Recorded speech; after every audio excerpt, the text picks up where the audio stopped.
السلام عليكم ورحمة الله وبركاته. شلونكم متابعيني؟ اليوم سوينا وياكم الدولمة.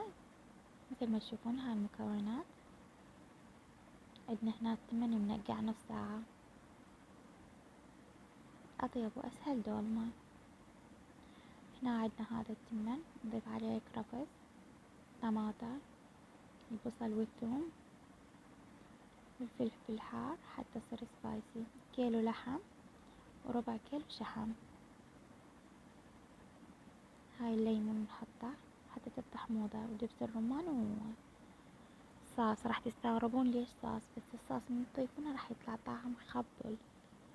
طبعا هنا خلينا الكركم والملح واللامندوزي واكيد المعجون، خلطناهم نبدي نحشيهم.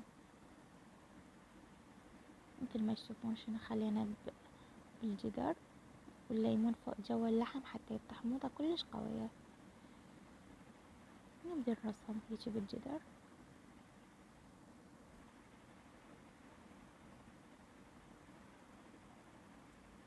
طبعا هاي الدولمة كلش طيبة، يعني أتمنى الكل يجربها. ولا تنسون الاشتراك والدعم بالقناة، إن شاء الله يعني توصل قناتنا وتصير كبيرة بلمتكم، يعني نسوي شي كلش كبير وعظيم.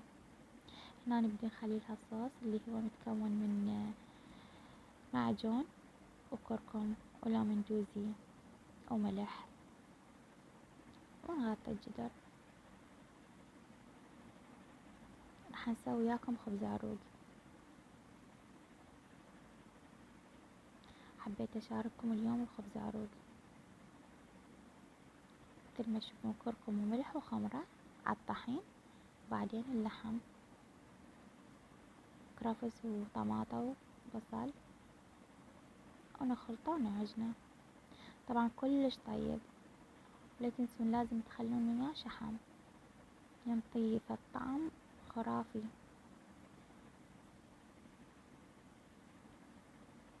هاي الدولمة مالتنا هنا بعدها توها بدأت تستوي توها.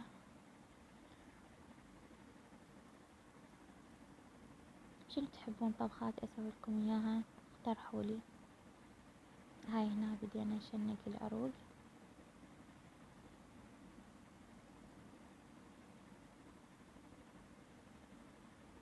هاي دولمتنا الجميلة.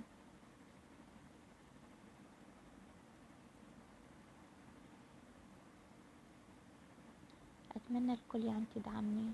هاي الفترة وأول مرة أفتح قناة، وبعدني جديدة بالمونتاج، يعني منكم نستفيد. هاي العروق مالتنا.